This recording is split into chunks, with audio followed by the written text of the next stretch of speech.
स्वागत है आप सभी का हमारे चैनल पर।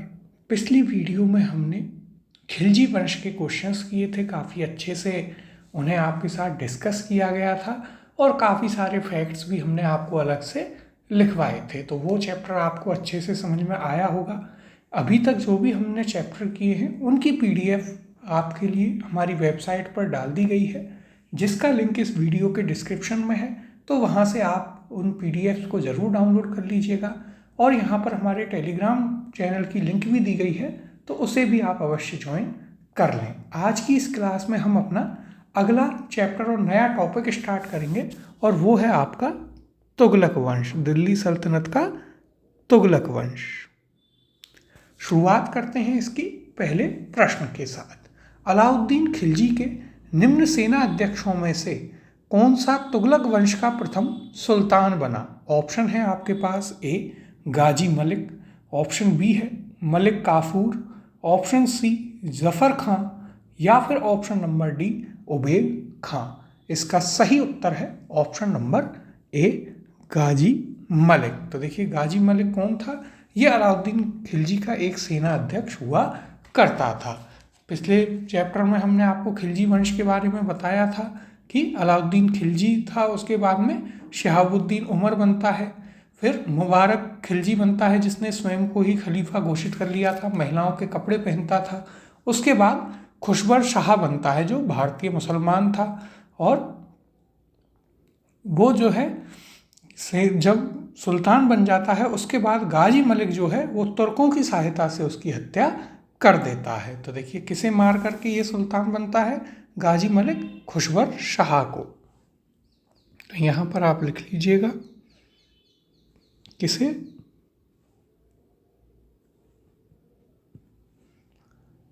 तो यह मारता है खुशबर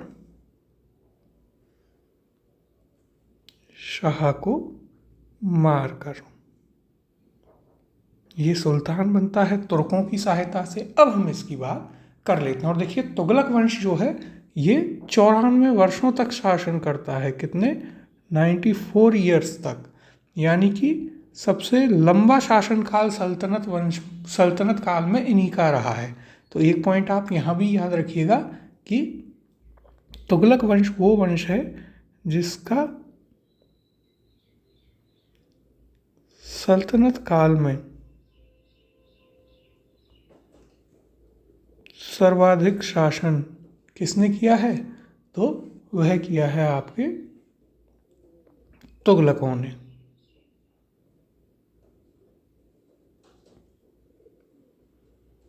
ये फैक्ट भी याद रखिएगा, कई बार पूछ लिया जाता है कि दिल्ली सल्तनत में सबसे ज़्यादा शासन किसका रहा?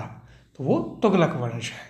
अब यहाँ पर हम बात करेंगे किसकी? गाजी मलिक की, या फिर इसे ही आप गयासुद्दीन तुगलक के नाम से जानते हैं। तो देखिए, गाजी मलिक जो था वो किस नाम से सल्तनत की गद्दी पर बैठता है?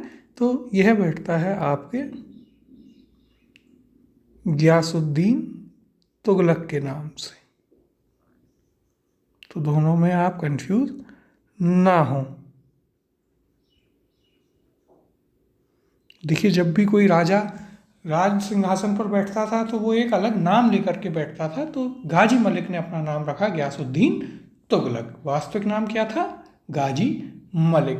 पहला सुल्तान था जिसने अपने नाम में गाजी शब्द का प्रयोग किया।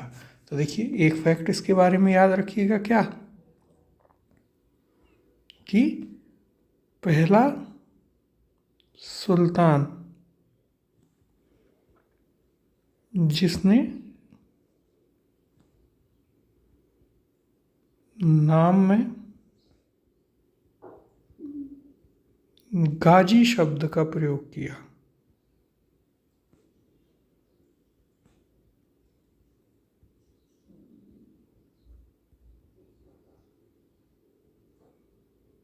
ये फैक्ट भी एक आप याद रखिएगा। फिर देखिए, इसके बाद यदि हम बात करें तो पहला सुल्तान जिसने नहरों का निर्माण करवाया। तो देखिए, अब यहाँ पर लिख लेते हैं कुछ फैक्ट्स। फर्स्ट सुल्तान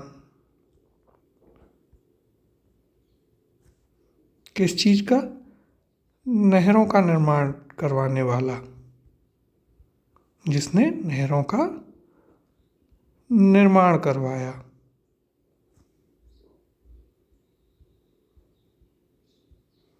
ऐसा पहला सुल्तान था। जब नहरों का निर्माण करवाएगा यानी कि सिंचाई व्यवस्था को भी वह दुरुस्त कर देगा। फिर देखिए दूसरी चीज इसने क्या किया, इसने जो सिंचाई कर है, जो सिंचाई कर लगा करता था, तो देखिए अलाउद्दीन खिलजी ने तो करों को काफ़ी ज़्यादा बढ़ा दिया था, लेकिन इसने सिंचाई कर को घटाकर 1/10 कर दिया था। कितना कर दिया था? सिंचाई कर को घटाकर 1/10 कर दिया। फिर यदि हम बात करें तो इसका जो विवाद है बहुत ही फेमस, देखिए जो संत रहे निजामुद्दीन औलिया, उनके साथ इसका विवाद हुआ और औलिया ने इसी के लिए एक बात कही थी, हनूज दिल्ली दूरस्त, यानी दिल्ली अभी दूर है, जो कि हम आज तक उस कहावत को यूज़ करते हैं। तो देखिए क्या होता है, इसका निजामुद्दीन औलिया के साथ विवाद हो जाता है। फिर जब ये कहीं युद्ध पर होता है, वहाँ से जीत करके आ रहा होता है, उसके बाद क्या होता है, जब ये आता है तो इसका जो बेटा होता है वो कहता है कि आपके भव्य स्वागत की तैयारी करवाई जाएगी। मोहम्मद बिन तुगलक जो है वो इसका बेटा होता है, तो वो इसके स्वागत के लिए क्या करता है, दिल्ली से बाहर एक लकड़ी का बहुत बड़ा महल बनवाता है कि वहाँ पर ये बैठ करके देखेगा, और वहाँ जहाँ ये युद्ध करके आता है वहाँ से काफ़ी सारे हाथी ले करके आता है। और जो मोहम्मद बिन तुगलक था वो निजामुद्दीन औलिया का क्या हुआ करता था, शिष्य हुआ करता था। तो ये वहाँ उस महल पर बैठ करके उस हाथियों की परेड को देख रहा होता है। कहते हैं उनमें से एक हाथी पागल हो जाता है और वो उस महल को टक्कर मार देता है, जिससे वो टूट के गिर जाता है और उसमें दब करके गयासुद्दीन तुगलक की मृत्यु हो जाती है। और फिर सभी लोग कहते हैं कि ये तो एक षड्यंत्र है। इब्न बतूता भी कहता है कि ये तो एक षड्यंत्र था कि इस तरीके से ये मरा, लेकिन अन्य जो इतिहासकार हैं वो इसे एक घटना बताते हैं। तो ये चीज़ आपको इसके बारे में याद रखनी है। तो देखिए एक चीज़ और याद रखिएगा, विवाद किसके साथ होता है, इसका विवाद होता है किसके साथ, तो वो सूफी संत जो थे निजामुद्दीन औलिया के साथ। किसके साथ?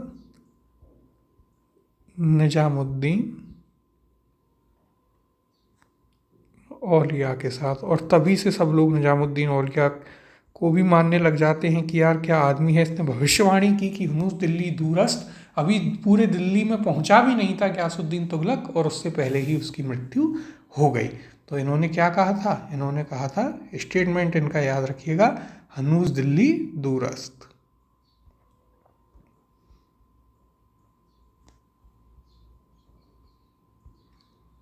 हनूस दिल्ली दूरस्त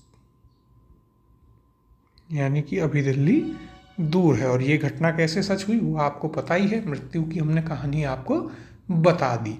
और तुगलकनामा में इसका ज्ञास जो है आपको इतिहास मिलेगा, अमीर खुसरो के द्वारा लिखी गई है। अब देखिए यहाँ पर हम चर्चा कर लेते हैं।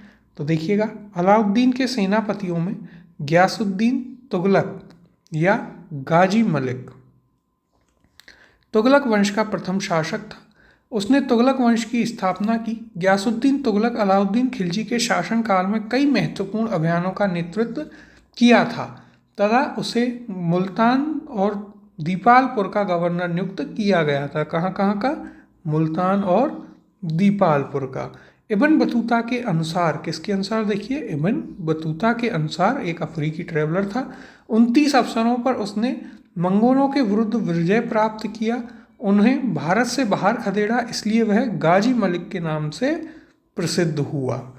खुसरो शाह को समाप्त करके उसने दिल्ली के सिंहासन पर अधिकार कर लिया तथा 8 सितंबर 1320 को सुल्तान बना। इसका एक नाम गाजी बेग तुगलक या गाजी तुगलक भी था। इसी कारण इतिहास में उसके उत्तराधिकारियों को भी तुगलक पुकारा जाने लगा और उसका वंश तुगलक वंश कहलाया। अब देखिए इसके अलावा जो चीज़ें हैं वो आपको याद रखनी है क्या, कि तुगलक वंश में 94 साल तक शासन किया, यानी सल्तनत काल में सर्वाधिक शासन इनका रहा।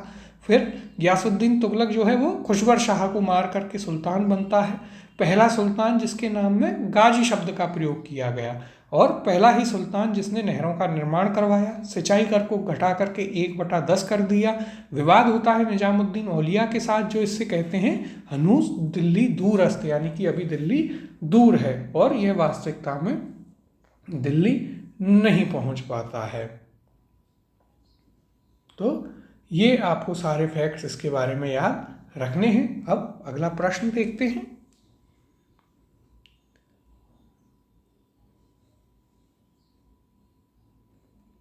गाजी मलिक किस वंश का संस्थापक था? ऑप्शन है आपके पास ए तुगलक वंश का, ऑप्शन बी दिया गया है खिलजी वंश का, ऑप्शन सी है सैयद वंश का, या फिर ऑप्शन नंबर डी लोदी वंश का। सही उत्तर है आपका ऑप्शन नंबर ए तुगलक वंश का। अगला प्रश्न है, कृषि को समुन्नत करने के लिए नहर खुदवाने के संदर्भ में 13वीं शताब्दी का निम्नलिखित में पहला शासक होने का श्रेय किसे दिया जाता है? ऑप्शन है आपके पास ए बलबन को, ऑप्शन बी है इल्तुतमिश को, ऑप्शन सी दिया गया है गयासुद्दीन तुगलक को, और ऑप्शन नंबर डी है आपके पास रजिया बेगम को। तो देखिए क्या पूछा है कि 13वीं शताब्दी में नहरों का निर्माण करने वाला पहला शासक कौन था? सही उत्तर है इसका option number C Ghiyasuddin Tughlaq. तो देखिए हमने आपको बताया था गयासुद्दीन तुगलक जो था उसने जो सिंचाई व्यवस्था थी उसे काफ़ी दुरुस्त किया। इसके अलावा सिंचाई कर को घटा करके उसने 1/10 ही कर दिया था।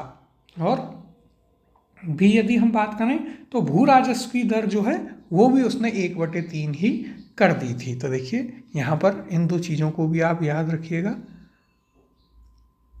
सिंचाई कर कितना लेता था? सिंचाई कर लिया जाता था 1/10, जबकि भू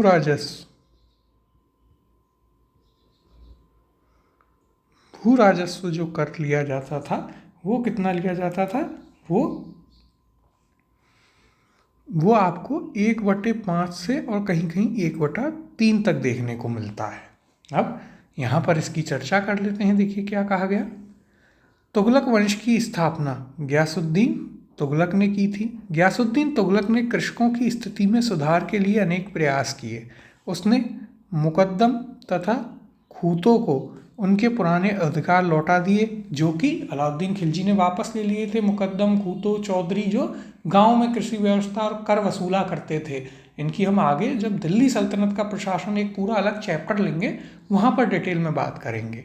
गयासुद्दीन ने लगान निश्चित करों में बटाई का प्रयोग फिर से प्रारंभ कर दिया, ऋणों की वसूली को बंद करवा दिया, भू राजस्व की दर को 1/5 से 1/3 भाग वसूल किया तथा सिंचाई के लिए नहर का निर्माण करवाया। सिंचाई हेतु नहर निर्माण करवाने वाला गयासुद्दीन दिल्ली सल्तनत का पहला शासक था। तो ये चीज़ आप यहाँ पर याद रखेंगे जो हमने आपको ऊपर भी बताई थी। अब अगले प्रश्न की ओर चलते हैं। किस वंश के सुल्तानों ने सबसे अधिक समय तक देश में राज्य किया? ऑप्शन है आपके पास ए खिलजी वंश के शासकों ने, ऑप्शन बी दिया गया है लोदी वंश के शासकों ने, ऑप्शन सी दास या गुलाम वंश ने, या फिर ऑप्शन नंबर डी तुगलक वंश ने। सही उत्तर है इसका ऑप्शन नंबर डी तुगलक वंश ने। शुरुआत में ही हमने आपको बताया कितने वर्षों तक, तो इनका शासनकाल रहता है 94 साल तक।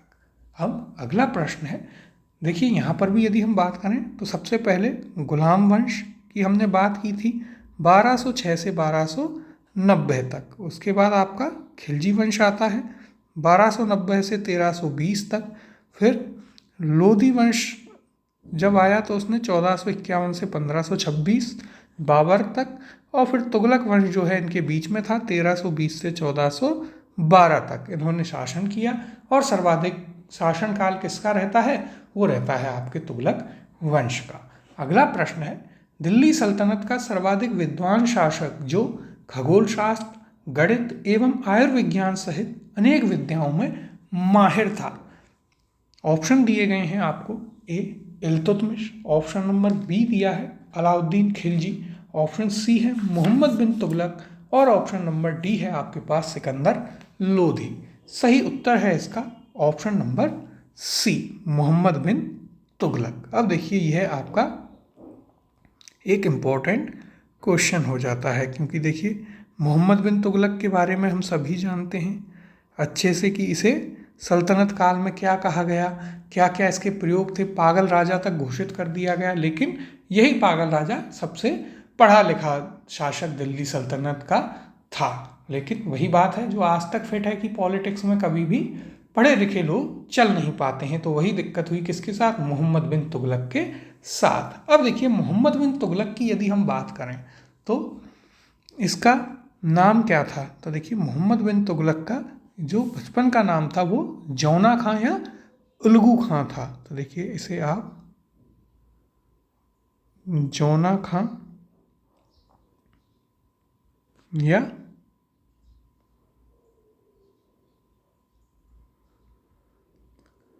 उल्गू खां के नाम से भी जानते हैं। दूसरी चीज ये निजामुद्दीन औलिया का क्या था, शिष्य था, उसका अनुयायी था और सल्तनत काल का सबसे विद्वान शासक इसे माना जाता है। कई सारी भाषाएं इसे आती थी, तुर्की, अरबी, फारसी, काफ़ी सारी। फिर इतिहासकारों ने तो देखिए इसे पागल के रूप में इसका वर्णन किया ही है, हम सभी जानते हैं। दर्शन शास्त्र, खगोल शास्त्र, इतिहास, ज्योतिष विद्या, इन सभी का ये ज्ञाता था। लेकिन फिर भी अपना भविष्य से पता नहीं चला। काफ़ी प्रयोग करने वाला राजा था। इसके प्रयोग हम सभी जानते हैं, जैसे गंगा जमुना दोआब में इसने कर वृद्धि कर दी और भू राजस्व को 50% तक बढ़ा दिया। लेकिन वहाँ पर अकाल पड़ गया, किसानों ने फिर क्या किया, वहाँ पर विद्रोह कर दिया। फिर इसके अलावा देखिए एक चीज़ आप याद रखिएगा, इसने एक डिपार्टमेंट बनाया था कृषि विभाग और उसका नाम था दीवाने अमीर कोही। तो देखिए डिपार्टमेंट जो हैं कई बार आए हैं अलग अलग शासन काल में शासकों के समय पर, तो उनके नाम हमने आपको वहाँ पर बताए हैं। आगे भी प्रशासन व्यवस्था में हम डिटेल में बात करेंगे। दीवाने अमीर कोही,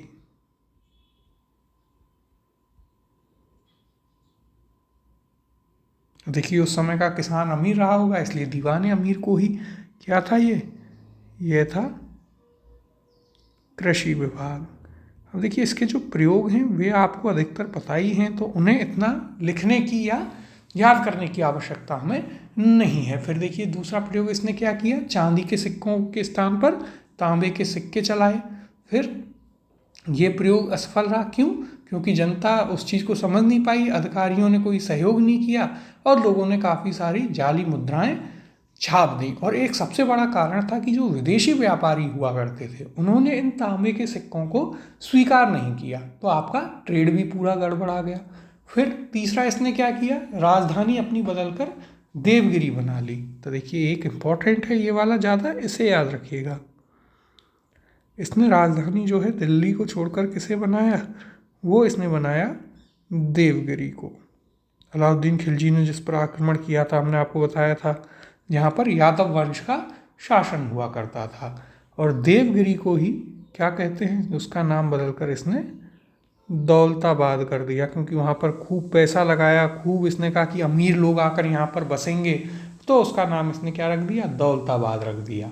लेकिन जो अमीर लोग थे या जितने भी व्यापारी थे वो सभी दौलताबाद आने के लिए मना कर देते हैं। कारण क्या था कि साहब दिल्ली में पहले से ही वो इतने इस्टेब्लिश हैं, उनके पास सब कुछ है, तो वो उसे छोड़ करके एक नई शुरुआत करने दूसरी जगह क्यों जाएं।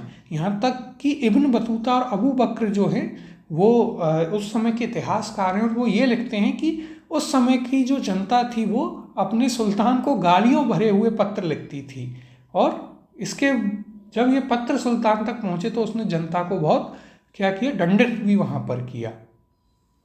फिर इसका देखिए एक प्रमुख कारण भी था। कारण क्या था कि देवगिरी या दौलताबाद इसने राजधानी क्यों बनाई, तो देखिए कुछ लोग कहते हैं कि यहाँ से उत्तर और दक्षिण दोनों को ही संभाला जा सकता था, और कुछ इतिहासकार कहते हैं कि मंगोलों से बचने के लिए इसने ये राजधानी जो है परिवर्तित की थी। लेकिन मोहम्मद बिन तुगलक के समय में सिर्फ एक बार ही मंगोलों का आक्रमण हुआ था, इसलिए जो बर्नी कहते हैं कि सल्तनत जो है, सल्तनत के केंद्र में क्या था, आपका दौलताबाद आता है, जहाँ से आप दक्षिण भारत को भी कंट्रोल कर सकते थे और उत्तर भारत को भी, इसलिए जो है ये काम किया गया था।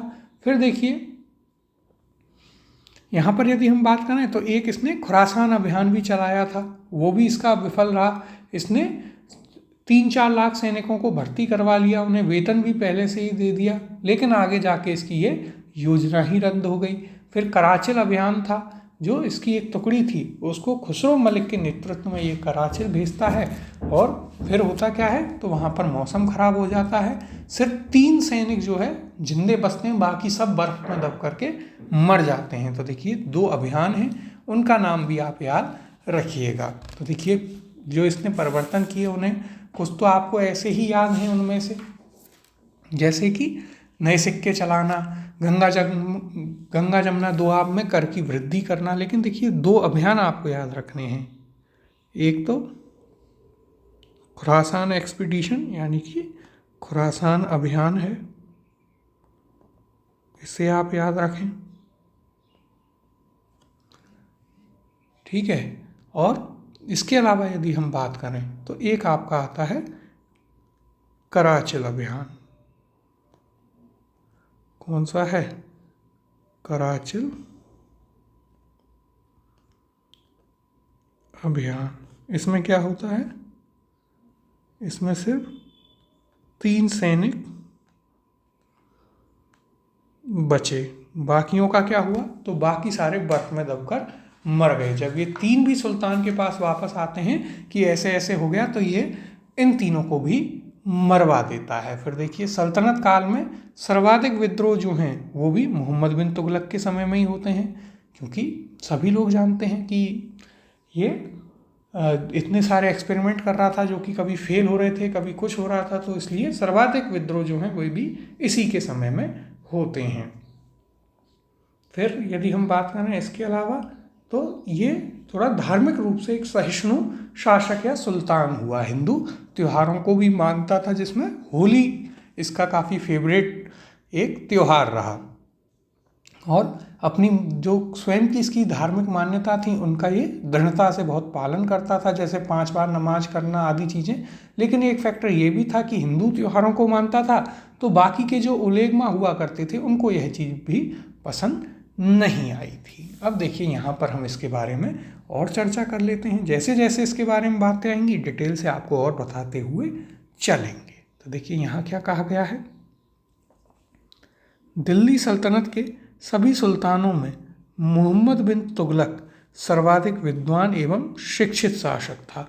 वह खगोल शास्त्र, गणित, आयुर्विज्ञान सहित अनेक विद्याओं में निपुण था। इसके अलावा और जो चीज़ें हैं वो अभी हमने आपको काफ़ी अच्छे से बताई हैं, आराम से स्पष्ट हुई होंगी। अगला प्रश्न देखते हैं,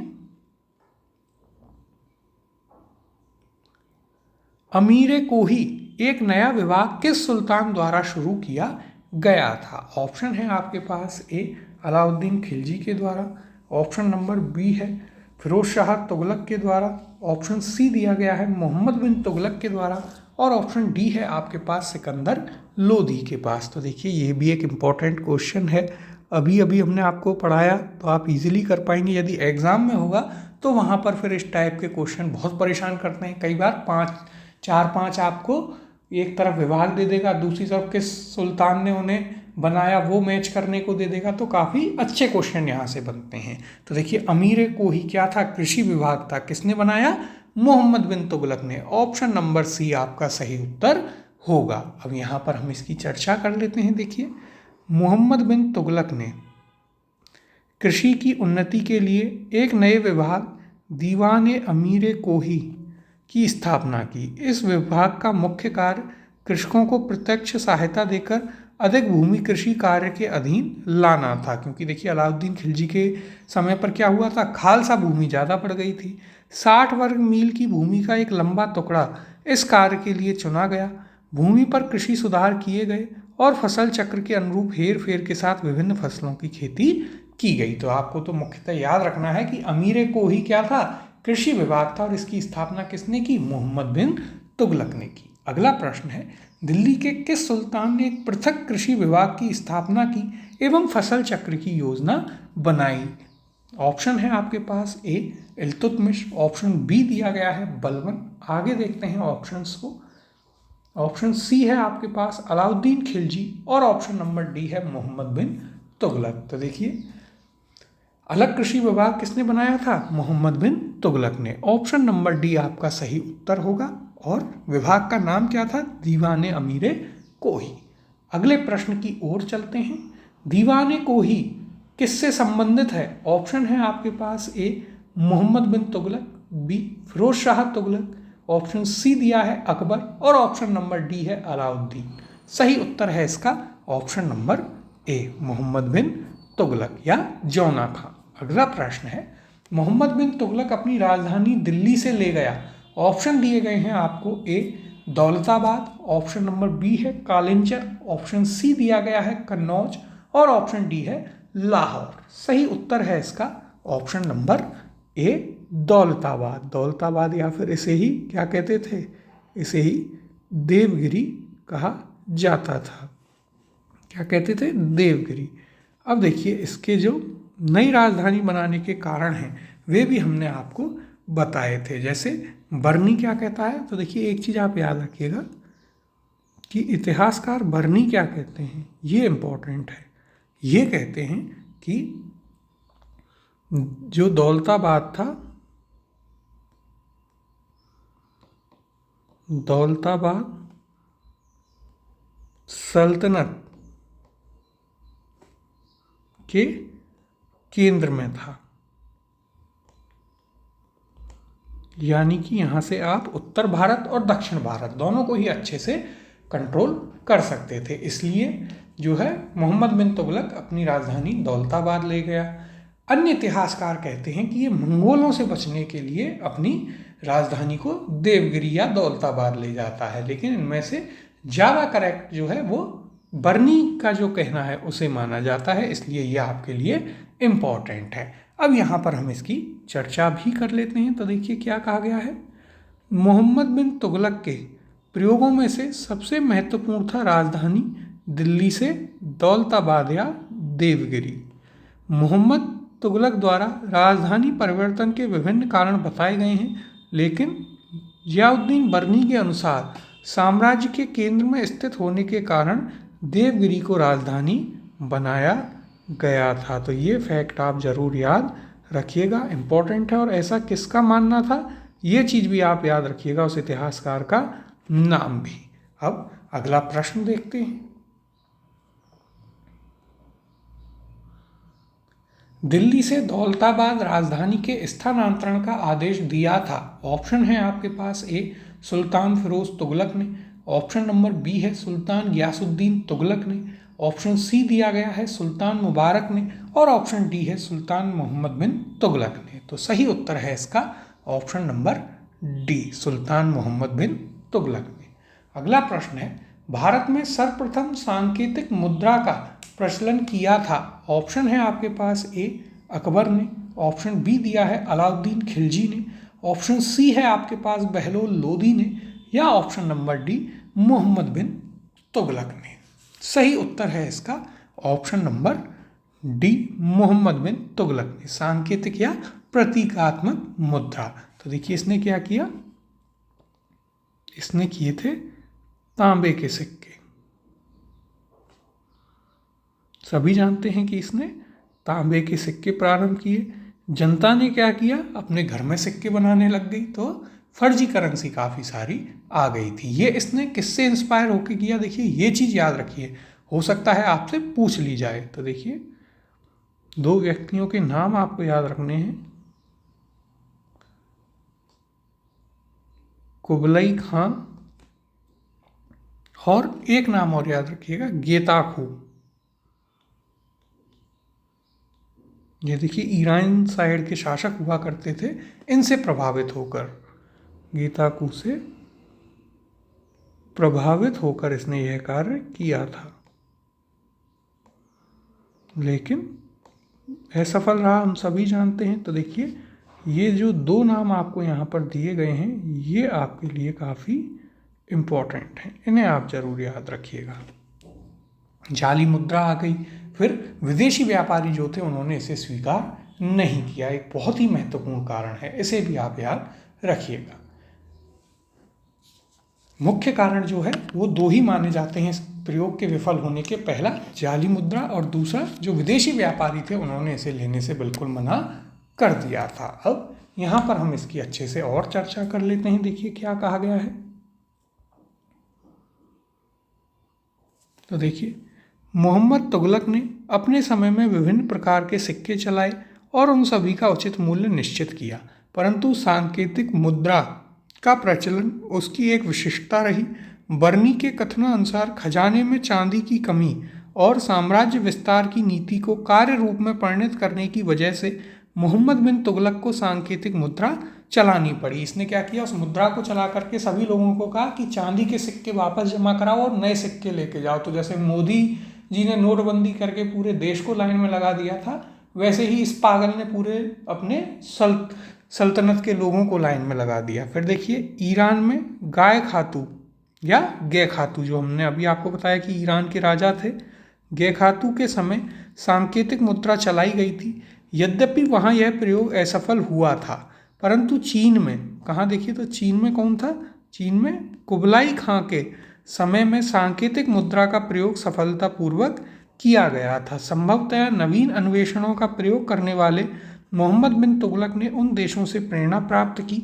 आधुनिक इतिहासकारों का यह भी कहना है कि उसके समय में संपूर्ण विश्व में चांदी की कमी हो गई थी और भारत में तो बहुत ही कमी थी, इस कारण से उसने सांकेतिक मुद्रा चलाई थी। अब देखिए, ये आपके मेंस, प्री इंटरव्यू सभी के लिए एक अच्छा क्वेश्चन तैयार होता है। आपसे यदि अलग से पूछ लिया जाए कि क्या कारण थे जिनकी वजह से एक सांकेतिक मुद्रा चलाई गई मोहम्मद बिन तुगलक के द्वारा, तो सबसे पहला आप कहेंगे कि सर ईरान के जो राजा थे गाय खातू या गे खातू, उन्होंने सांकेतिक मुद्रा चलाई थी जो असफल हुई। लेकिन चीन में कुबलाई खां ने जो चलाई वो काफ़ी प्रयोग सफल रहा। और मोहम्मद बिन तुगलक एक ऐसा व्यक्ति था जो नए नए प्रयोग पसंद करता था, बहुत बड़ा विद्वान था, तो उसने यह प्रयोग यहाँ भी किया और यह पूरी तरीके से असफल रहा। उसके दो मुख्य कारण हैं।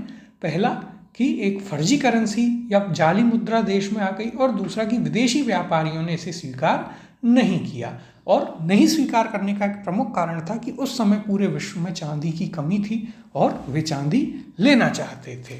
तो उसी को रिप्लेस करने के लिए मोहम्मद बिन तुगलक ने यहाँ पर क्या किया, अपनी एक नई मुद्रा चलाई थी। तो इस प्रकार से आप इसे आंसर करेंगे। अब अगले प्रश्न की ओर चलते हैं। निम्नलिखित में कौन पहला सुल्तान था जिसने भारत में सांकेतिक मुद्रा का प्रचलन किया? ऑप्शन दिए गए हैं, ए इल्तुतमिश, ऑप्शन बी है बलबन, ऑप्शन सी आपको दिया है मोहम्मद बिन तुगलक, और ऑप्शन डी है आपके पास बहलोल लोधी। तो सही उत्तर है इसका ऑप्शन नंबर सी, मोहम्मद बिन तुगलक। अब देखिए, यहाँ पर भी हम चर्चा करते हैं इसकी। मोहम्मद तुगलक का शासनकाल क्रांतिकारी योजनाओं के लिए जाना जाता है, जिसमें उसकी प्रमुख योजना मुद्रा व्यवस्था से संबंधित थी। सुल्तान ने तांबे तथा इससे मिश्रित कांसे के सिक्के जारी किए, जिनका मूल्य तत्कालीन जारी चांदी के सिक्के के बराबर था, जिसे सांकेतिक मुद्रा कहा गया। ऐसा प्रयोग करने वाला मोहम्मद बिन तुगलक भारत का पहला सुल्तान था। यह योजना बाजार में अव्यवस्था उत्पन्न होने के कारण असफल रही, जो हम आपको पहले भी बता चुके हैं। अगला प्रश्न है, जब उसने राजत्व यानी किंगशिप प्राप्त किया तो वह शरीयत के नियमों और आदेशों से पूर्णतया स्वतंत्र था। बर्नी ने यह कथन किस सुल्तान के लिए कहा है? ऑप्शन है आपके पास, ए इल्तुतमिश, ऑप्शन बी है बलबन, ऑप्शन सी दिया है अलाउद्दीन खिलजी, और ऑप्शन नंबर डी है मोहम्मद बिन तुगलक। तो देखिए, ये एक इम्पॉर्टेंट क्वेश्चन है। ऐसे जो कथन या स्टेटमेंट वाले क्वेश्चन हैं वो आपके लिए काफ़ी महत्वपूर्ण होते हैं। सही उत्तर है इसका option number C, Alauddin Khilji. याद रखिएगा, यह कथन किसके लिए कहा गया? अलाउद्दीन खिलजी के लिए। जियाउद्दीन बर्नी की पुस्तक है तारीख ए फिरोज शाही, किसमें कहा है? तो देखिए, पुस्तक का नाम आप याद रखिएगा, तारीख ए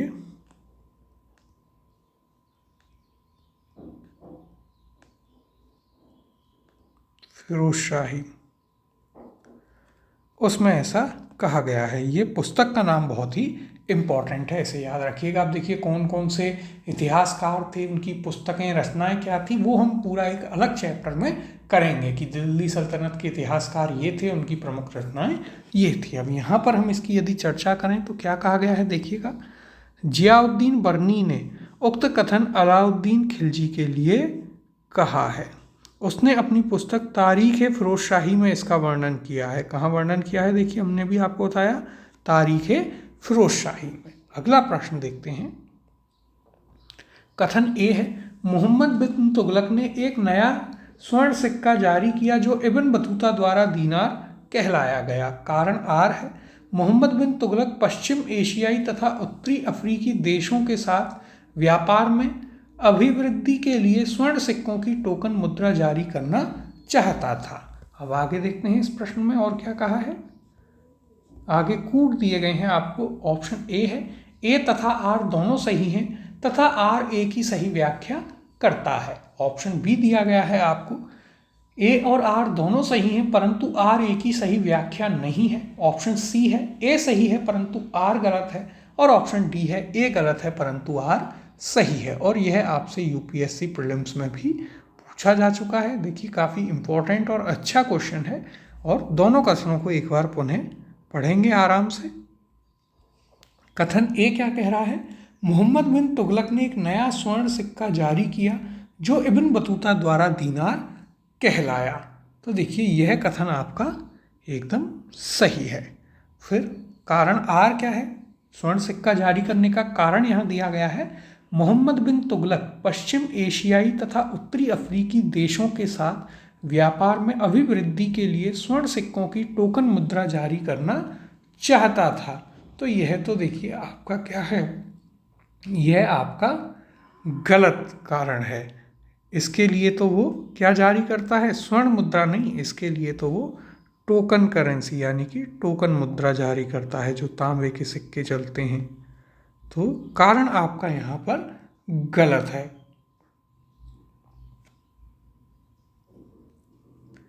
तो यहाँ पर अब ऑप्शंस में से देखते हैं कौन सा सही होगा।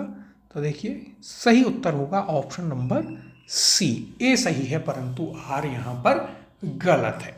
अब इसकी चर्चा कर लेते हैं। क्या कहा गया है, मोहम्मद बिन तुगलक के द्वारा जारी स्वर्ण के सिक्कों को इब्न बतूता, जो मोरक्को का यात्री था, एक अफ्रीकी यात्री था, उसके द्वारा क्या कहा गया है, दीनार कहा गया है। मोहम्मद बिन तुगलक अपनी सैन्य शक्ति में अभिवृद्धि के लिए तांबे के सिक्कों की टोकन मुद्रा जारी करना चाहता था, ना कि पश्चिमी एशियाई देशों और उत्तरी अफ्रीकी देशों के साथ व्यापार करने के लिए स्वर्ण की टोकन मुद्रा। तो यही चीज़ हमने भी आपको ऊपर बताई है, इसे आप याद रखिएगा। इब्न बतूता के बारे में यदि हम बात करें तो देखिए थोड़ा सा हम आपको यहाँ पर बता देते हैं। किसके बारे में, इब्न बतूता के बारे में।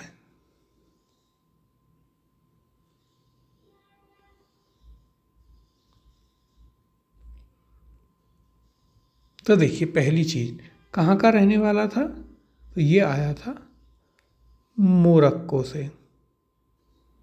तो ये मोरक्को का निवासी था।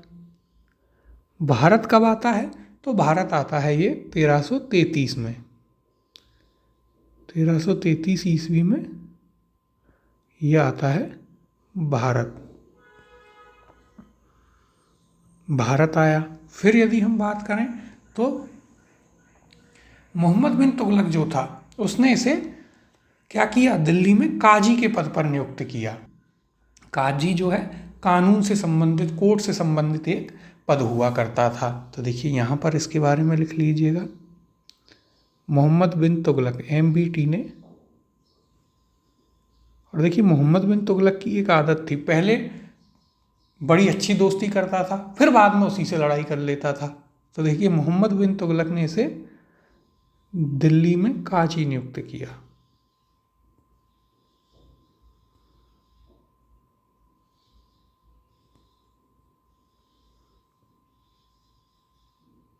दिल्ली में से काजी नियुक्त किया था। फिर दोनों की लड़ाई हो गई। फिर मोहम्मद बिन तुगलक क्या करता है, इसे जेल में डाल देता है। फिर बाद में क्या करता है, मोहम्मद बिन तुगलक इसे चीन भेजता है। और चीन में जो है इब्न बतूता बहुत परेशान होता है, हर दिन इसको लेटर लिखता है कि प्रभु मुझे माफ़ कीजिए, मुझे वापस बुलाइए, और अंत में ये परेशान होकर के चीन से सीधे मोरक्को चला जाता है।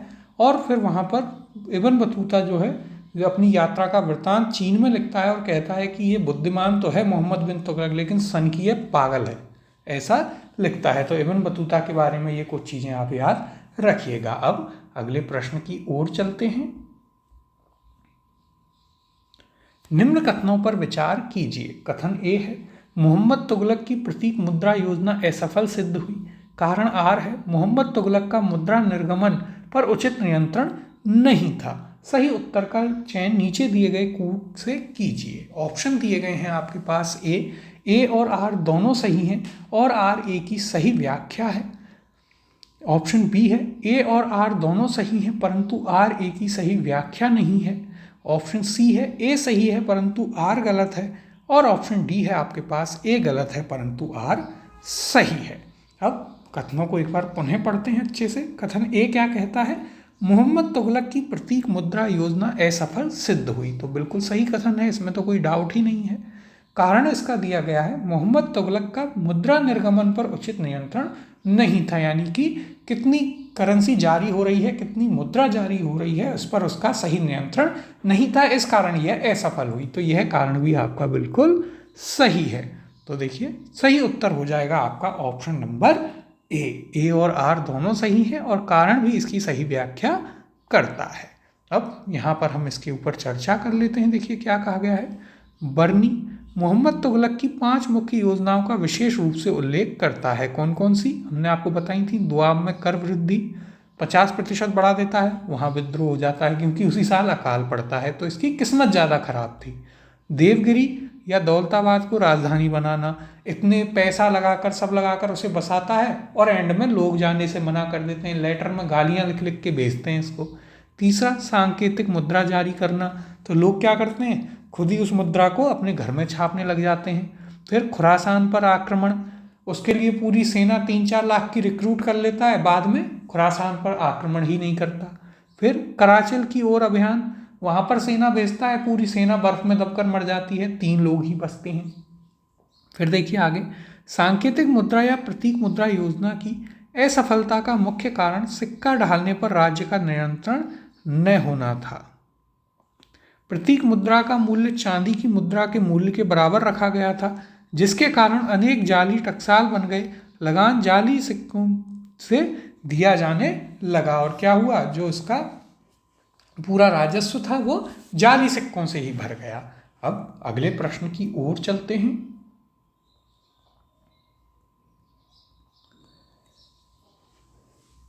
मूर देश का यात्री इब्न बतूता किसके शासनकाल में भारत आया था। ऑप्शन है आपके पास, ए मोहम्मद बिन तुगलक के शासनकाल में।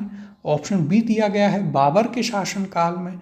ऑप्शन सी है अकबर के शासनकाल में, या option number D Mahmud Ghazni के शासनकाल में।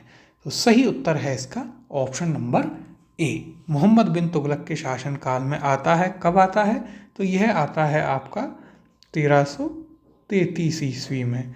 मोरक्को का रहने वाला था, यहाँ आता है अफ्रीका मोरक्को का, और उसके बाद में क्या होता है, मोहम्मद बिन तुगलक इसे दिल्ली का काजी बना देता है, बहुत अच्छी दोस्ती होती है। फिर दोनों में लड़ाई हो जाती है, तो मोहम्मद बिन तुगलक उठा करके इसे चीन फेंक देता है और वहाँ ये परेशान होता है, दिन रात लेटर लिखता है कि मुझसे गलती हो गई, मुझे वापस बुला लो, ये कर लो वो कर लो, लेकिन ये मोहम्मद बिन तुगलक इसे नहीं बुलाता है। अंत में ये वहीं से चीन से सीधा मोरक्को चला जाता है और अपना यात्रा वृत्तांत लिखता है, जिसमें कहता है कि मोहम्मद बिन तुगलक बुद्धिमान जरूर है लेकिन एक पागल है। अब यहाँ पर देखिए हम इसकी बात कर लेते हैं। इब्न बतूता मोरक्को का मूल अफ्रीकी यात्री था। यह मोहम्मद बिन तुगलक के शासनकाल में भारत आया। मोहम्मद बिन तुगलक ने इसे दिल्ली का काजी नियुक्त किया था। तो देखिए ये चीज़ें हमने आपको पहले ही लिखा दी हैं। अगला प्रश्न है, मध्यकालीन यात्री एवं लेखक इब्न बतूता किस देश का निवासी था। ऑप्शन है आपके पास, ए फारस का, ऑप्शन बी है मोरक्को का, ऑप्शन सी दिया गया है मिस्र का, या ऑप्शन नंबर डी अफगानिस्तान का। तो सही उत्तर है यहाँ पर ऑप्शन नंबर बी मोरक्को का। अब अगला प्रश्न देखते हैं। इब्न बतूता भारत में किसके शासनकाल में आया? ऑप्शन है आपके पास ए बहलोल लोदी के शासनकाल में, ऑप्शन बी है फिरोज शाह तुगलक के शासनकाल में, ऑप्शन सी दिया गया है गयासुद्दीन तुगलक के शासनकाल में, या ऑप्शन डी या ऑप्शन नंबर डी है मोहम्मद बिन तुगलक के शासनकाल में। तो सही उत्तर है इसका option number D Mohammad bin Tughlaq के शासनकाल में।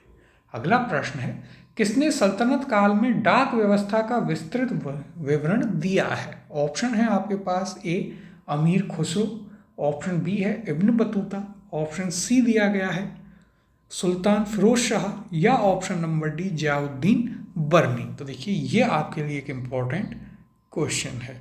अब देखिए आपको यहाँ पर परेशान नहीं होना है कि अभी आपने बताया ही नहीं है कि सल्तनत काल में कौन सी व्यवस्था कैसे थी क्या था, तो वो हम पूरा एक अलग चैप्टर है दिल्ली सल्तनत की प्रशासन व्यवस्था उसमें कवर करेंगे, वहाँ पर आपको अच्छे से उसे कराया जाएगा। सही उत्तर है इस प्रश्न का option number B Ibn Battuta. तो ये सल्तनत काल में जो डाक व्यवस्था थी वो आपको कहाँ से पता चलती है? इब्न बतूता के विवरण से। अब देखिए यहाँ पर भी हम बात कर लेते हैं। सल्तनत काल में डाक व्यवस्था का विस्तृत विवरण हमें इब्न बतूता के यात्रा वृत्तांत से प्राप्त होता है, जो कि उसने चीन में लिखा। यह मोरक्को के तांजीर प्रदेश का निवासी था और मोहम्मद बिन तुगलक के शासनकाल में भारत आया था। किताब उल रिहला उसकी एक प्रसिद्ध रचना है, तो इस किताब का नाम भी आप याद रखिएगा। अगला प्रश्न देखते हैं। कश्मीर घाटी के अंतिम मुस्लिम शासक यूसुफ शाह चक, जिन्हें मुगल सम्राट अकबर द्वारा बिहार में निर्वासित किया गया था, दफन है। ऑप्शन है आपके पास ए पाटलिपुत्र में, ऑप्शन बी है राजगीर में, आगे ऑप्शंस देखते हैं, ऑप्शन सी मुंगेर में, या फिर ऑप्शन नंबर डी नालंदा में। सही उत्तर है इसका ऑप्शन नंबर डी नालंदा में। ऑप्शन डी इसका सही उत्तर होगा। अब देखिए कश्मीर घाटी के अंतिम मुगल शासक कौन थे? यूसुफ शाह चक को मुगल सम्राट अकबर द्वारा निर्वासित किया गया था। निर्वासन के दौरान यूसुफ शाह चक की मृत्यु 1592 ईस्वी में पुरी उड़ीसा में हुई, जिन्हें बाद में नालंदा में दफनाया गया था। मृत्यु कहाँ होती है? पुरी उड़ीसा में, लेकिन उन्हें दफनाया जाता है नालंदा में। अगले प्रश्न की ओर चलते हैं। होली त्योहार के सार्वजनिक उत्सव में भाग लेने वाला दिल्ली का प्रथम सुल्तान कौन था? ऑप्शन है आपके पास ए फिरोज शाह तुगलक, ऑप्शन बी है मोहम्मद बिन तुगलक, ऑप्शन सी दिया गया है सिकंदर लोधी, और ऑप्शन नंबर डी है आपके पास इब्राहिम लोधी। तो देखिए सही उत्तर है इसका option number B Mohammad bin Tughlaq. इसके बारे में हमने आपको बताया कि धार्मिक रूप से काफ़ी सहिष्णु एक राजा था, हिंदू त्योहारों को मनाता था और जिनमें होली इसका बहुत ही पसंदीदा त्यौहार था। लेकिन इसका मतलब ऐसा नहीं था कि अपने धर्म से इसे कोई लगाव नहीं था, अपने धर्म के प्रति भी यह काफ़ी दृढ़ था, बहुत दृढ़ता से उनका पालन नियमों का किया करता था। अब देखिए यहाँ पर दिल्ली के सुल्तानों में मोहम्मद बिन तुगलक प्रथम सुल्तान था जो हिंदुओं के त्योहारों मुख्यतः होली में भाग लेता था। अगला प्रश्न है दिल्ली के किस मुस्लिम शासक के निधन पर एक इतिहासकार ने कहा राजा को प्रजा से मुक्ति मिली व उन्हें राजा से? तो देखिए बहुत ही फेमस स्टेटमेंट है हिस्ट्री का। ऑप्शन दिए गए हैं ए बलबन, ऑप्शन बी है मोहम्मद बिन तुगलक, ऑप्शन सी है अलाउद्दीन खिलजी, और ऑप्शन नंबर डी है शेर शाह। तो देखिए इंपॉर्टेंट है क्वेश्चन।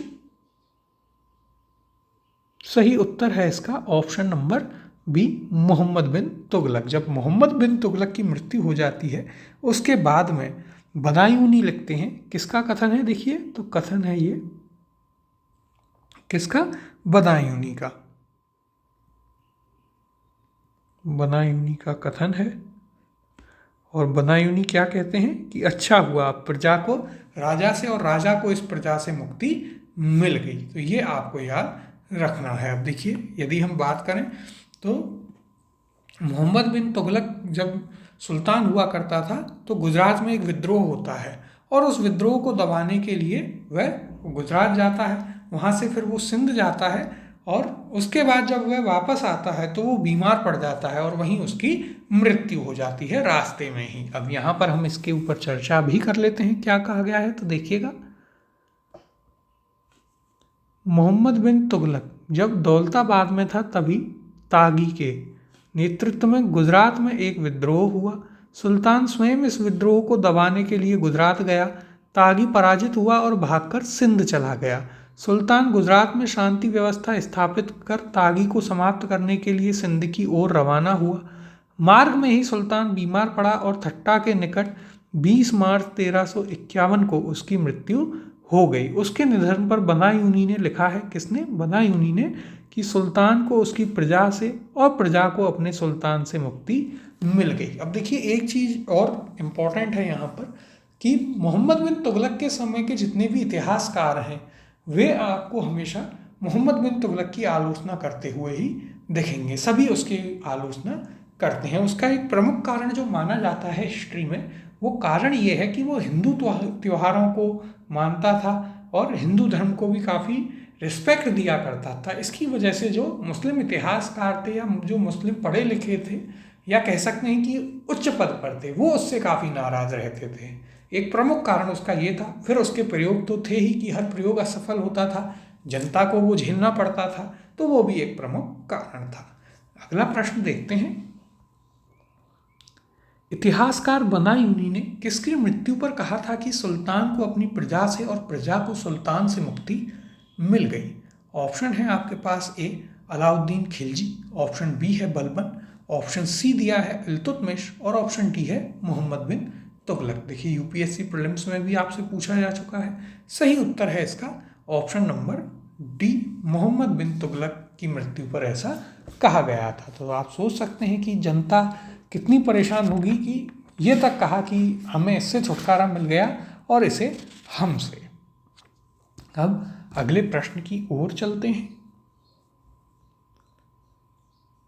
निम्नलिखित में से किस सुल्तान ने बेरोजगारों को रोजगार दिलवाया? ऑप्शन है आपके पास ए अलाउद्दीन खिलजी, ऑप्शन बी है मोहम्मद बिन तुगलक, ऑप्शन सी दिया है फिरोज शाह तुगलक और ऑप्शन नंबर डी है आपके पास शेर शाह सूरी।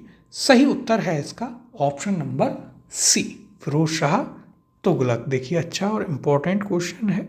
अब यहाँ पर हम बात करेंगे किसकी?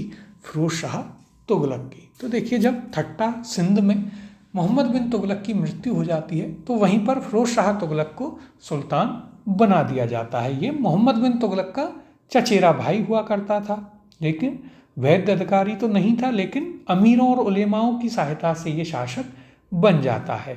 उनकी सहायता से बनता है तो इसके समय अमीर और उलेमा अत्यधिक शक्तिशाली हो जाते हैं, जो कि मोहम्मद बिन तुगलक के समय पर नहीं थे। फिर इसके काल में काफ़ी भ्रष्टाचार भी बढ़ गया, क्योंकि इसकी हाथ में वास्तविक पावर तो थी नहीं। दिल्ली आते समय इसने क्या किया? मस्जिदों को बड़ा दान दिया, क्योंकि अब अमीर उलेमा जो हैं वो जो चाहेंगे वही होगा। अमीरों के पद को इसने वंशानुगत कर दिया। इसके अलावा यदि हम बात करें तो इसने काफ़ी सारे फिर धीरे धीरे सुधार भी किए। जैसे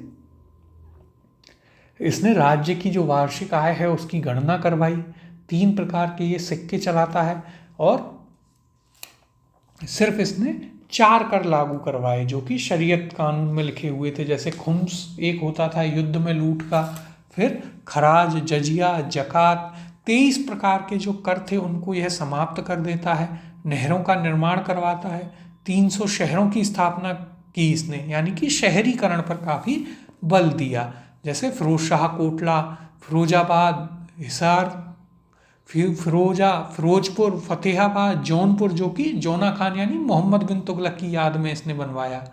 तो ये चीज़ें आपको यहाँ पर याद रखनी है। 1200 उद्यानों का निर्माण इसके द्वारा किया गया।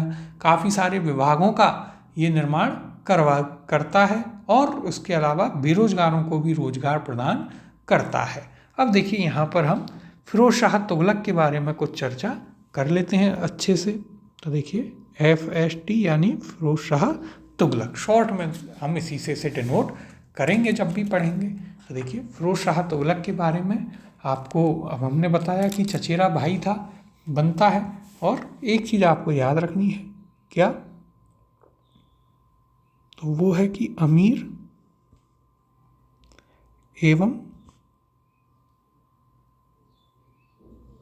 उलेमाओं की सहायता से बना।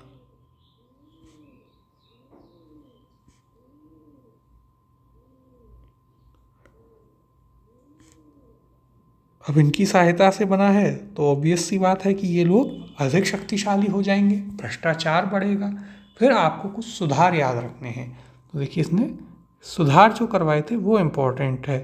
चाहे वास्तविक पावर इसके हाथ में हो ना हो, लेकिन इसने सुधारों पर जरूर अच्छा कार्य किया। पहला क्या था? तो देखिए, राज्य की वार्षिक आय की गणना करवाई। पहला क्या करेंगे आप? राज्य की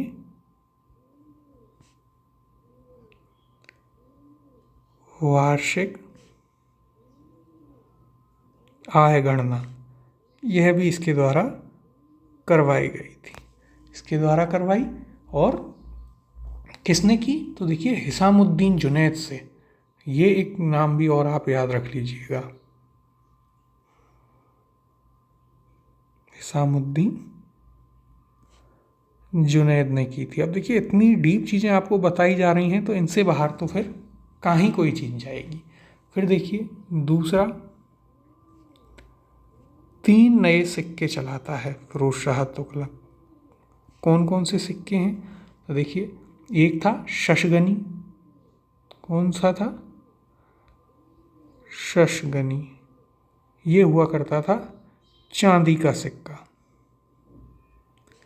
फिर दूसरा था अद्दा। वो अद्दा नहीं जो पिया जाता है, दूसरा अद्दा। ये तांबे का सिक्का था। और फिर एक चलाया इसने बिक। बिक क्या था? ये 1/4 जीतल था। ये इसके द्वारा चलाए गए सिक्के थे। तीसरा क्या था? तीसरा सुधार इसने क्या किया? सिर्फ 4 कर लिए। कौन कौन से? तो देखिए, पहला कर था खुम्स, जो कि लूट में हिस्से पर लिया जाता था। युद्ध में जो भी लूट होती थी उसका हिस्सा सुल्तान को मिलता था और सेना में डिवाइड हो जाता था। फिर दूसरा ये एक और कर लेता है और वो था खराज। कौन सा था? खराज। खराज क्या है? खराज आपका भू राजस्व कर है। भू राजस्व कर हो गया। फिर इसके बाद ये जजिया लेता था। जजिया हमने आपको ऑलरेडी बता रखा है कि धर्म या राजनीतिक कर एक तरीके से। और एक लेता था ये जकात। एक कर हुआ करता था, कौन सा? जकात, जो कि मुस्लिमों द्वारा दिया जाता था। किसके द्वारा? तो ये मुस्लिमों द्वारा। और जजिया जो है वो हिंदुओं द्वारा दिया जाता था। जकात कम हुआ करता था, जबकि जजिया काफ़ी ज़्यादा हुआ करता था। अब इसके अलावा और कौन कौन से सुधार किए इसने? तो देखिए, यहाँ पर हम लिख लेते हैं। चौथा सुधार ये जो करता है वो होता है आपका 23 प्रकार के करों को समाप्त करता है। सिर्फ 4 कर ही रहते हैं, 23 प्रकार के कर समाप्त कर देता है। फिर यदि हम बात करें, 5वां सुधार वो था नहरों का निर्माण। क्या करता है? नहरों का निर्माण करवाता है फिरोज शाह तुगलक। और कौन कौन सी हैं? जैसे मुख्य जो थी राजावाही और उलूग खानी। देखिए, याद रखिएगा, नाम 2 के इम्पोर्टेंट हैं। एक तो राजावाही नहर और एक उलूग खानी नहर। इन 2 नहरों का, और भी नहरें थी लेकिन ये 2 इम्पोर्टेंट हैं, याद रखिएगा। और 6वां सुधार ये करवाता है क्या? शहरीकरण। शहरीकरण पर विशेष बल देता है। तो यह भी आप याद रखिएगा। काफ़ी सारे शहर बसाता है फिरोज शाह। कोटला, फिरोजाबाद, फतेहाबाद, जौनपुर। इसके अलावा एक चीज़ और, 1200 पार्क यानी कि उद्यानों को भी बनवाता है। तो ये चीज़ें आपको याद रखनी है। इसके अलावा डिपार्टमेंट भी बनवाता है, उनकी बात हम आगे करेंगे, आपको अच्छे से बताएंगे। अब देखिए, यहाँ पर यदि हम चर्चा करें तो फिरोज शाह तुगलक ने सामान्य लोगों की भलाई के लिए कुछ उपकार के कार्य किए। नियुक्ति के लिए एक दफ्तर यानी रोजगार दफ्तर खोलकर तथा प्रत्येक मनुष्य के गुण एवं योग्यता की पूरी जांच पड़ताल के बाद यथासंभव अधिक से अधिक लोगों की नियुक्ति देकर उसने बेरोजगारी की समस्या को हल करने का प्रयास किया। तो हमारी आज की सरकारों को ही उस समय के सुल्तानों से ही कुछ सीख लेना चाहिए। अब अगला प्रश्न देखते हैं। बेरोजगारों के सहायतार्थ दिल्ली के निम्नलिखित सुल्तानों में से किसने रोजगार कार्यालय की स्थापना की थी? ऑप्शन है आपके पास ए बलबन ने, ऑप्शन बी है अलाउद्दीन खिलजी ने, ऑप्शन सी है मोहम्मद बिन तुगलक ने, या फिर ऑप्शन डी फिरोज शाह तुगलक ने। तो रोजगार कार्यालय किसने खुलवाए? फिरोज शाह तुगलक ने। ऑप्शन नंबर डी आपका सही उत्तर होगा। अगला प्रश्न है, दिल्ली का सुल्तान जो दान दक्षिणा के बारे में काफ़ी ध्यान रखता था और इसके लिए एक विभाग दीवान ए खैरात स्थापित किया, वह था? ऑप्शन है ए इल्तुतमिश, ऑप्शन बी है फिरोज शाह तुगलक, ऑप्शन सी दिया गया है गयासुद्दीन तुगलक और ऑप्शन डी है आपके पास बहलोल लोधी। सही उत्तर है इसका option number B Firoz Shah Tughlaq. Important question है देखिए, और यह आपसे RAS प्रीलिम्स में भी पूछा जा चुका है। तो दीवाने खैरात जो है इसने दान विभाग बनवाया था गरीब मुसलमानों के लिए। अब अन्य और कौन कौन से विभाग थे देखिए, वो भी हम आपको यहीं पर बता देते हैं। एक विभाग हुआ करता था इसके समय जो इसने बनवाया, वो था दीवाने इस्तेहाक। कौन सा था? दीवाने इस्तेहाक। किस चीज़ का डिपार्टमेंट था?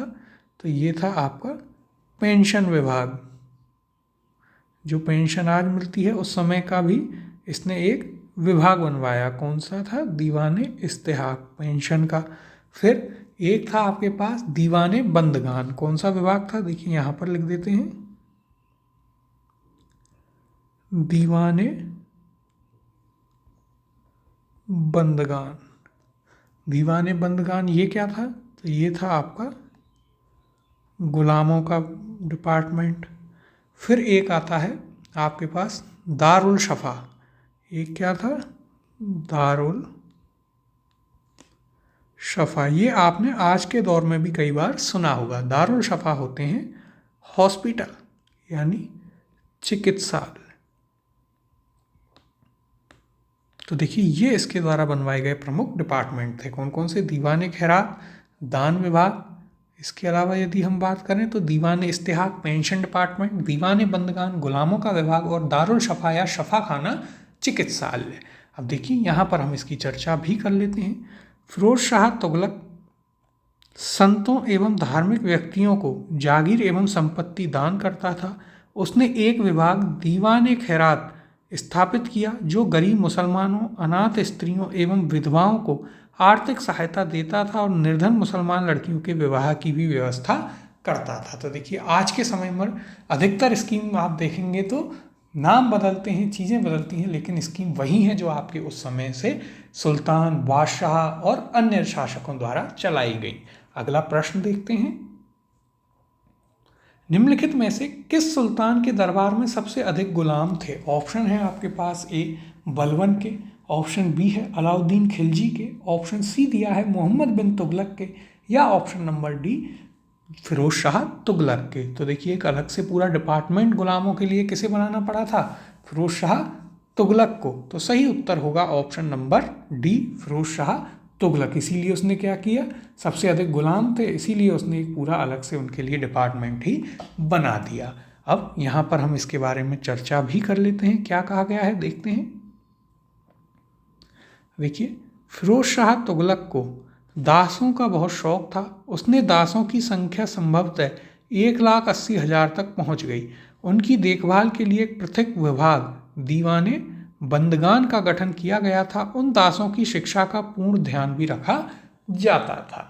अगले प्रश्न की ओर चलते हैं। मध्यकालीन भारतीय राजाओं के संदर्भ में निम्नलिखित में से कौन सा कथन सही है? ऑप्शन ए है अलाउद्दीन खिलजी ने पहले एक अलग आरिज विभाग स्थापित किया, ऑप्शन बी है बलबन ने अपनी सेना के घोड़ों को दागने की पद्धति शुरू की, ऑप्शन सी है मोहम्मद बिन तुगलक के बाद दिल्ली की गद्दी पर उसके चाचा बैठे, और ऑप्शन डी है फिरोज तुगलक ने गुलामों का एक अलग विभाग स्थापित किया। और देखिए यह आपसे यूपीएससी प्रीलिम्स में भी पूछा है, इम्पॉर्टेंट क्वेश्चन है, लेकिन देखिए काफ़ी इजी है क्योंकि हमने सारी चीज़ें आपको अच्छे से बताई हैं।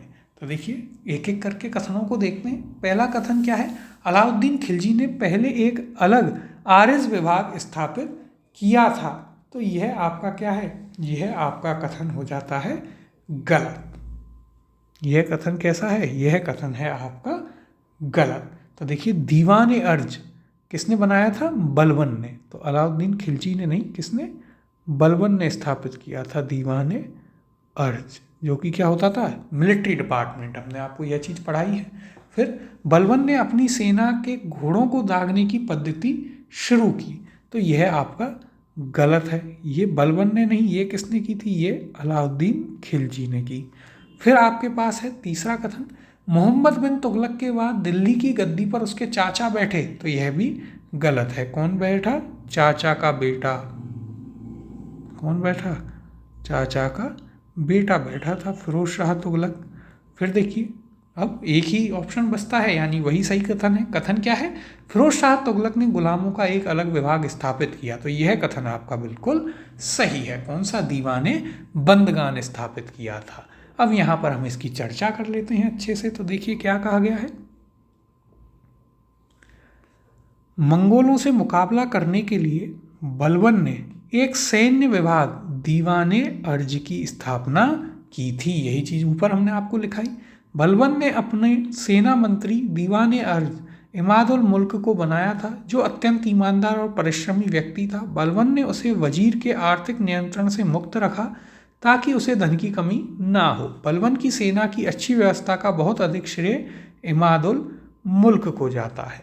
दूसरा क्या है, घोड़ों को दागने की प्रथा बलबन ने नहीं बल्कि अलाउद्दीन खिलजी ने प्रारंभ की। तीसरा, मोहम्मद तुगलक के बाद उसका चचेरा भाई फिरोज शाह तुगलक बैठा था। और ये हमने आपको बताया ही कि दीवाने बंदगान जो है फिरोज शाह तुगलक ने बनाया था। अगला प्रश्न देखते हैं, सर्वप्रथम लोक निर्माण विभाग की स्थापना की। ऑप्शन है आपके पास, ए इल्तुतमिश ने, ऑप्शन नंबर बी है बलबन ने, ऑप्शन सी दिया है अलाउद्दीन खिलजी ने, और ऑप्शन डी है फिरोज शाह तुगलक ने। तो सही उत्तर है इसका option number D, Firoz Shah Tughlaq जो है उसने सर्वप्रथम लोक निर्माण विभाग यानी कि पीडब्ल्यूडी की स्थापना की थी। तो देखिए उस समय का डिपार्टमेंट है, आज तक चल रहा है।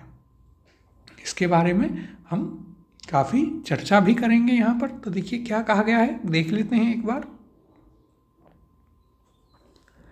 सल्तनत काल में सर्वप्रथम फिरोज शाह तुगलक ने ही लोक निर्माण विभाग की स्थापना की थी। कहा जाता है कि फिरोज ने 300 नवीन नगरों का निर्माण कराया। उसके द्वारा बसाए नगरों में फतेहाबाद, हिसार, फिरोजपुर, जौनपुर इसने मोहम्मद बिन तुगलक की याद में बनवाया था, याद रखिएगा, और फिरोजाबाद आदि प्रमुख थे। अपने बंगाल अभियान के दौरान उसने इकदला का नया नाम आज़ादपुर तथा पंडुआ का नया नाम फिरोजाबाद रखा। उसने उसके राज्य का मुख्य वास्तुकार मलिक गाजी शहना था। ये चीज़ भी याद रखिएगा, आगे भी हम पढ़ेंगे। प्रत्येक भवन की योजना को उसके व्यय अनुमान के साथ दीवाने वजारत के सम्मुख रखा जाता था, तभी उस पर धन स्वीकार किया जा सकता था। अब अगले प्रश्न की ओर चलते हैं।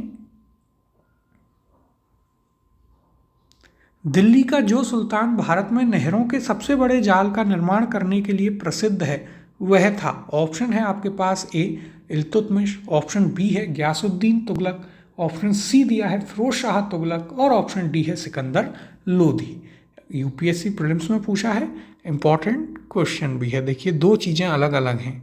सबसे पहले नहरों का निर्माण किसने करवाया वो एक अलग है, और सर्वाधिक नहरों का निर्माण किसने करवाया सल्तनत काल में, यह प्रश्न आपका एकदम अलग है।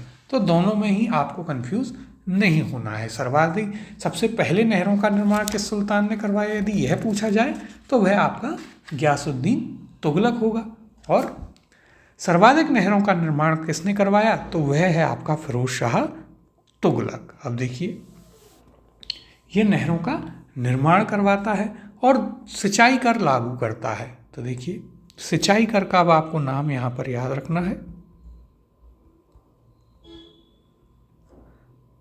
सिंचाई कर क्या था, उसका नाम था हकेशर्ब। क्या नाम था सिंचाईकर का, देखिएगा हके शर्ब। याद रखिएगा, देखिए टर्मिनोलॉजी जो है वो बहुत ही इंपॉर्टेंट है। सीधे पूछा जाता है कि हके शर्ब क्या था, और वहाँ पर सही उत्तर होगा आपका क्या, सिंचाई कर। अब देखिए, फिरोज शाह तुगलक का शासनकाल भारत में नहरों के सबसे बड़े जाल का निर्माण करने के कारण प्रसिद्ध रहा। सिंचाई की सुविधा के लिए उसने 5 बड़ी नहरों का निर्माण कराया। फिरोज तुगलक उलेमा वर्ग की स्वीकृति के पश्चात हक ए शर्ब नामक सिंचाई कर लगाने वाला दिल्ली का प्रथम सुल्तान था। उन किसानों को जो सिंचाई के लिए शाही नहरों का पानी प्रयोग में लाते थे, अपनी पैदावार का 1/10 भाग अतिरिक्त कर के रूप में देना पड़ता था। अगला प्रश्न है, दिल्ली के किस सुल्तान ने सबसे ज्यादा नहरों का निर्माण करवाया? ऑप्शन है आपके पास, ए फिरोज शाह तुगलक, ऑप्शन बी दिया है इल्तुतमिश, ऑप्शन सी है बलबन, और ऑप्शन नंबर डी है आपके पास सिकंदर लोधी। सही उत्तर है option number A Firoz Shah Tughlaq. अगला प्रश्न देखते हैं, हक ए शर्ब अथवा सिंचाई कर लगाने वाला दिल्ली का प्रथम सुल्तान कौन था? ऑप्शन है ए अलाउद्दीन खिलजी, ऑप्शन बी है गयासुद्दीन तुगलक, ऑप्शन सी है आपके पास मोहम्मद बिन तुगलक, और ऑप्शन डी है फिरोज शाह तुगलक। सही उत्तर है इसका option number D Firoz Shah Tughlaq. अब अगले प्रश्न की ओर चलते हैं, दिल्ली के किस सुल्तान ने ब्राह्मणों पर भी जजिया लगाया? यह आपके लिए एक इंपॉर्टेंट क्वेश्चन है। ऑप्शन है ए बलबन ने, ऑप्शन बी है फिरोज शाह तुगलक ने, ऑप्शन सी अलाउद्दीन खिलजी ने, और option number D Mohammad bin Tughlaq ने। तो देखिए यह आपके लिए एक इंपॉर्टेंट क्वेश्चन है। सही उत्तर है इसका option number B Firoz Shah Tughlaq ने। देखिए यहाँ पर चर्चा करते हैं, फिरोज शाह तुगलक द्वारा ब्राह्मणों पर भी जजिया लगाया गया था। जजिया और जकात दो अलग अलग करते, जजिया किस पर, हिंदू जनता पर, और जकात मुस्लिमों पर। उल्लेखनीय है कि उस समय तक ब्राह्मण इस कर से मुक्त रखे गए थे। फिरोज के इस कदम के विरुद्ध दिल्ली के ब्राह्मणों ने भूख हड़ताल की थी, तथा अंत में दिल्ली के अन्य हिंदुओं ने ब्राह्मणों के हिस्से का जजिया स्वयं देने का निर्णय लिया था। तो देखिए ये चीज़ भी आप एक याद रखिएगा। अब देखिए इस टाइप की जो चीज़ें हैं वो आपको बहुत हेल्प करती हैं, जब यदि आप मेंस दे रहे हैं या आप इंटरव्यू दे रहे हैं, वहाँ पर जब आप ऐसे फैक्ट्स बताते हैं तो यही चीज़ें आपको बाकी लोगों से अलग खड़ा करती हैं। अगला प्रश्न है, निम्नलिखित में से किस सुल्तान ने फलों की गुणवत्ता सुधारने के लिए उपाय किए? ऑप्शन है आपके पास, A Mohammad bin Tughlaq, option B है फिरोज शाह तुगलक, ऑप्शन सी है सिकंदर लोधी, और option number D Sher Shah Suri. सही उत्तर है इसका option number B Firoz Shah Tughlaq. इसने, हमने आपको बताया था 1200 पार्क या बाग इसने बनवाए थे। देखिएगा यहाँ पर बात करें, यदि फिरोज शाह तुगलक ने बागवानी में अपनी अभिरुचि के कारण दिल्ली के निकट 1200 नए फलों के बाग लगाए, तथा उसने अपने बागों में फलों की गुणवत्ता सुधारने के भी उपाय किए थे। अब अगला प्रश्न देखते हैं,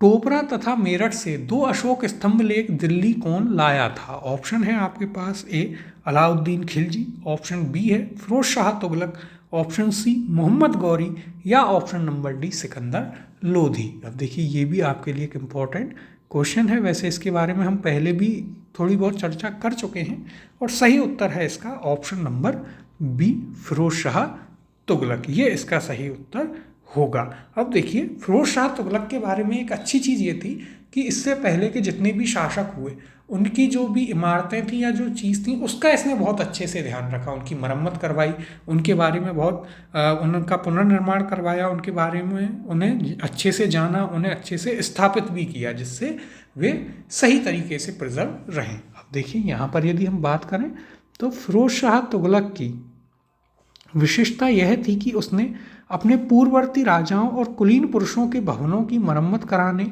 एवं उन्हें पुनः निर्मित कराने पर बहुत ध्यान दिया। यही चीज़ अभी हमने आपको बताई। उसने अपने निर्माण से भी अधिक महत्व उन भवनों को पुनः स्थापित करने में दिया। उसके द्वारा अशोक के 2 स्तंभों को मेरठ एवं टोपरा, जो हरियाणा में है, से दिल्ली लाया गया। टोपरा वाले स्तंभ को महल तथा फिरोजाबाद की मस्जिद के निकट पुनः स्थापित कराया गया। मेरठ वाले स्तंभ को दिल्ली के वर्तमान बड़ा हिंदूराव अस्पताल के निकट एक टीले कशके शिकार या आखेट स्थान के पास पुनः स्थापित करवाया गया।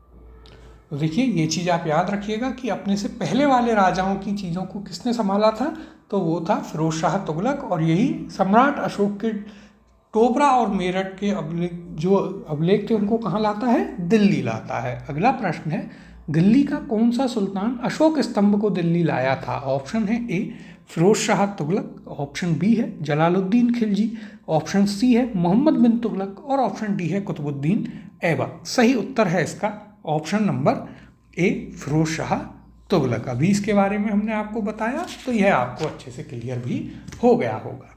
अगले प्रश्न की ओर चलते हैं। दिल्ली के किस सुल्तान ने इस उद्देश्य से एक अनुवाद विभाग की स्थापना की कि उससे दोनों संप्रदायों के लोगों में एक दूसरे के विचारों की समझ बेहतर हो सके? ऑप्शन बी ए है आपके पास अलाउद्दीन खिलजी, ऑप्शन बी है फिरोज तुगलक, ऑप्शन सी दिया है इल्तुतमिश और option number D Sikandar Lodhi. सही उत्तर है इसका option number B Firoz Shah Tughlaq. देखिए इंपॉर्टेंट क्वेश्चन है। इसके पीछे फिरोज शाह तुगलक की जो सोच थी, देखिए बनाया ये उलेमा और अमीरों ने था, लेकिन कहीं ना कहीं ये एक धार्मिक सहिष्णु व्यक्ति था। पूर्ण रूप से उसे ये भले प्रकट ना करता हो, लेकिन इसने एक तरीका निकाला कि एक अनुवाद विभाग स्थापित किया जिससे वहाँ पर हिंदू मुस्लिम दोनों संप्रदायों के लोग बैठें और एक दूसरे के ग्रंथों को, एक दूसरे की बातों को समझें, जिससे आपस में उनमें अच्छे संबंध स्थापित किए जा सकें। देखिए यहाँ पर दिल्ली के सुल्तान फिरोज शाह तुगलक ने एक अनुवाद विभाग की स्थापना की थी जिससे कि उससे हिंदू एवं मुस्लिम दोनों संप्रदाय के लोगों में एक दूसरे के विचारों की समझ बेहतर हो सके। उसने कुछ संस्कृत ग्रंथों का फारसी में अनुवाद भी करवाया था। अगला प्रश्न है, राज्य के खर्च पर हज की व्यवस्था करने वाला पहला भारतीय शासक था? ऑप्शन है आपके पास ए अलाउद्दीन खिलजी, ऑप्शन बी है फिरोज शाह तुगलक, ऑप्शन सी दिया है अकबर, ऑप्शन नंबर डी है आपके पास औरंगजेब। यूपीएससी प्रीलिम्स में भी पूछा है, इंपॉर्टेंट क्वेश्चन है। तो देखिए सही उत्तर है इसका option number B Firoz Shah Tughlaq, जो राज्य के खर्चे पर लोगों को हज पर भेजा करता था। आज भी सरकारें वही कर रही हैं। तो देखिए इसलिए ऐसा नहीं है कि आपको चीज़ें रटनी है, बस उनको उस समय से और करंट में आप लिंक कर लीजिए, हिस्ट्री आपके लिए आसान हो जाएगी। देखिएगा यहाँ पर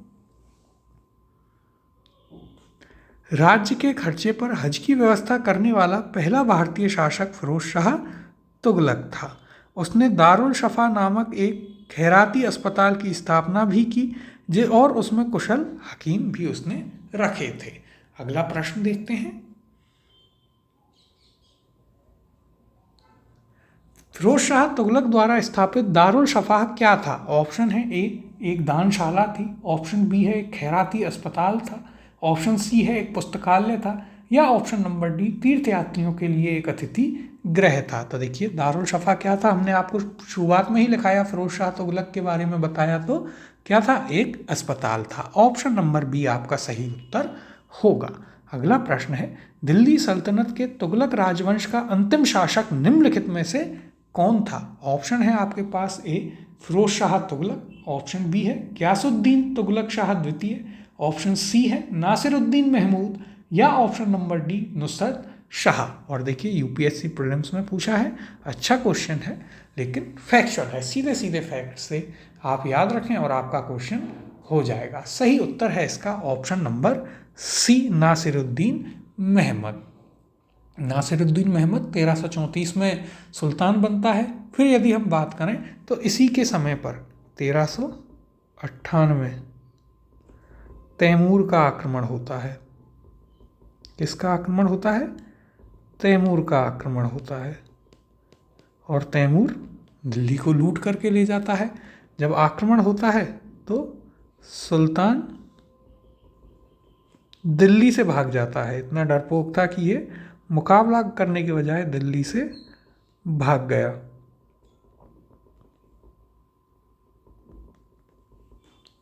और ये आपको याद यहाँ पर रखना है। फिर ये तैमूर लंग आक्रमण करता है। देखिए उसकी भी कहानी है कि उसको तैमूर लंग क्यों कहा गया। एक भिखारी था दौलत नाम का जिसने तैमूर को लंगड़ा कह दिया था, इसलिए उसका नाम तैमूर लंग हो गया। तो यह भी आपको याद रखना है। अब देखिए यहाँ पर हम चर्चा भी कर लेते हैं नासिरुद्दीन महमूद के बारे में। तो देखिए क्या कहा गया है। नासिरुद्दीन महमूद तुगलक वंश का अंतिम शासक था। इसके शासनकाल में ख्वाजा जहां ने जौनपुर के स्वतंत्र राज्य की स्थापना की। कमजोर शासक था। पंजाब का सूबेदार खिज्र खां स्वतंत्र होकर दिल्ली को प्राप्त करने के लिए प्रयत्न करने लगा। फिरोज के एक अन्य पुत्र नुसरत शाह ने नासिरुद्दीन को चुनौती दी। फलस्वरूप तुगलक वंश दो भागों में विभाजित हो गया और दोनों शासकों ने एक ही साथ दिल्ली के छोटे से राज्य पर शासन किया। नासिरुद्दीन दिल्ली में रहा और नुसरत शाह फिरोजाबाद में। नासिरुद्दीन महमूद के शासनकाल में मध्य एशिया के महान मंगोल सेना नायक तैमूर ने भारत पर आक्रमण किया। और यह चीज़ आपको याद रखनी है। यह कथन इसी शासक के लिए प्रचलित था। शहनशाह की सल्तनत दिल्ली से पालम तक फैली हुई है। तो देखिए पालम तक किसकी थी? दिल्ली एयरपोर्ट पालम में है, बिल्कुल पास में। वहाँ तक, सिर्फ वहाँ तक का शासन था किसका? नासिरुद्दीन महमूद का। अब अगले प्रश्न की ओर चलते हैं।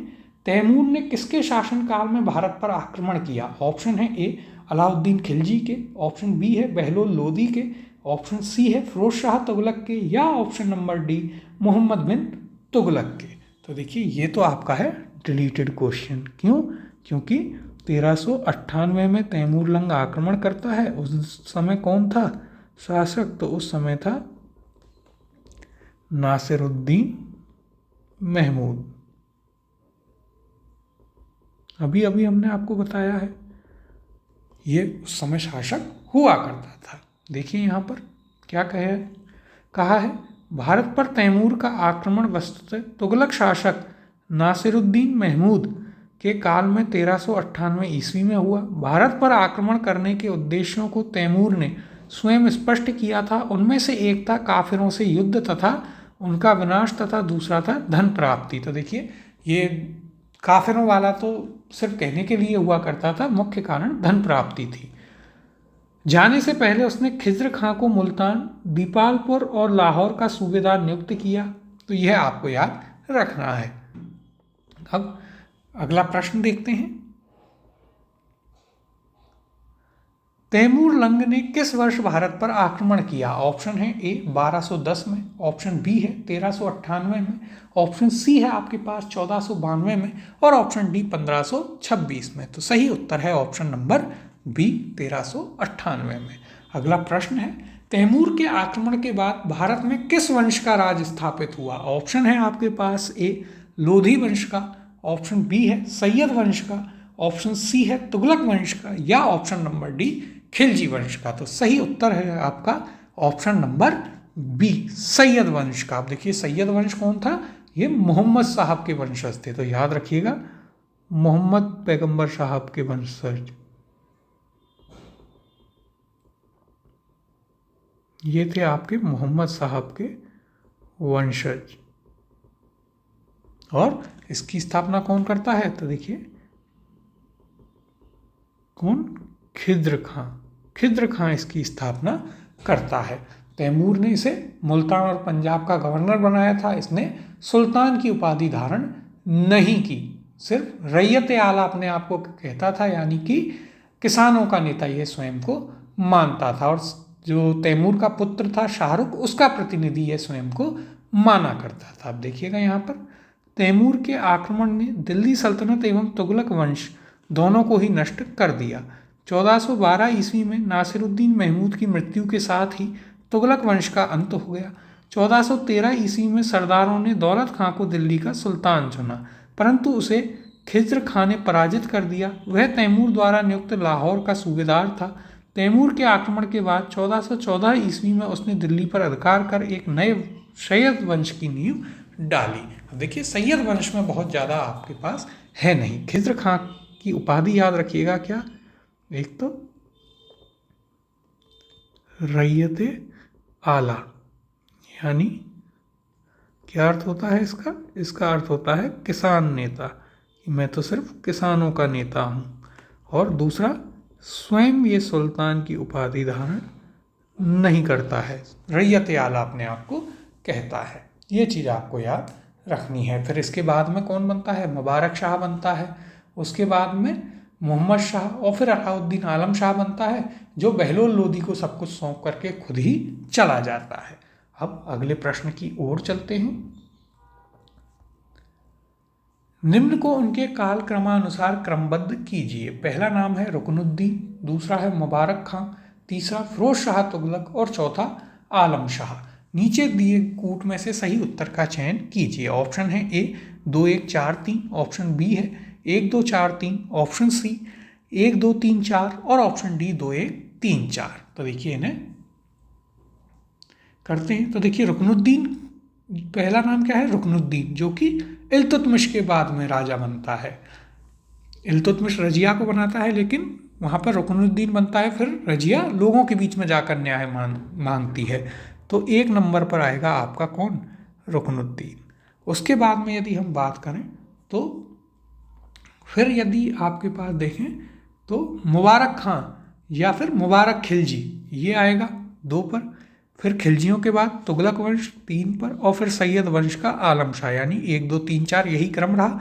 ऑप्शन नंबर सी आपका सही उत्तर होगा। तो देखिए ये थे हमारे आज के प्रश्न। इसी के साथ में हमने तुगलक वंश आपका पूरा कर लिया है। काफ़ी अच्छे से डिस्कस किया। PDF इसकी आपको हमारी वेबसाइट पर मिलेगी, तो वहाँ से आप उसे अवश्य डाउनलोड कर लें। टेलीग्राम चैनल भी ज्वाइन कर लें। मिलते हैं आपसे अगली क्लास में अपने नए टॉपिक के साथ।